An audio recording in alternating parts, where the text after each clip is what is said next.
এ বাতিজা কি রে কাকা? কি অবস্থা আছো না? ভালো আছো না তুই? এই তো আলহামদুলিল্লাহ ভালো আছি। তুই বিয়ে তো করছো, লাভ টাপ কিরকম হইলো?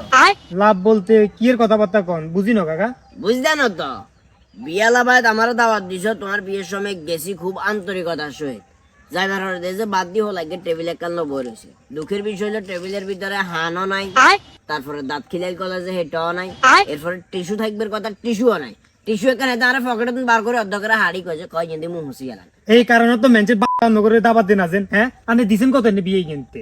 1000 টাকা দিছি, 1000 টাকা শালার ফুদাইছো যে ব্যাগে মিলে 200 টাকার খানা খাইনো 1000 টাকা দিছি। আচ্ছা আমি বুঝলাম মানে 200 টাকার খানা খাইতেন হারেন না, আন্নে নিজে না খাইতেন হারেন না, আন্নে যে নাতিনি করে হুমতিনি করে খুনতিন দ্বিগুণে খাইছে, এটার হিসাব কি করছেন? আচ্ছা মানলাম, ঠিক আছে। আর এটা তো হয়তো বা তোর বেশি লাভ হইলো, বেগুন গেছে হিসাবে 1000 দেশি হিসাবে তোর হয়তো বা হোসায় না।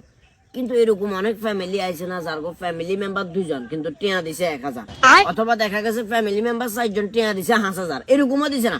ওই হিসাবে তো ভালো একটা অ্যামাউন্ট বিয়ে তো লাভের কথা। এই কাকা মেজাজ টেজাজ খারাপ করি না, হুদে কথা কই আড়ি আন্দের মতন কিছু লোকেও তো বদনামি করে মেনশন নামে। দেখবেন নেক্সট টাইম মেনশন দাবাত দিত না বিয়ে, দেখবেন ভুলি যাবো দাবার টাবা দেখান। লাভ হয় না, কিছু টিয়া হাস না বুঝি।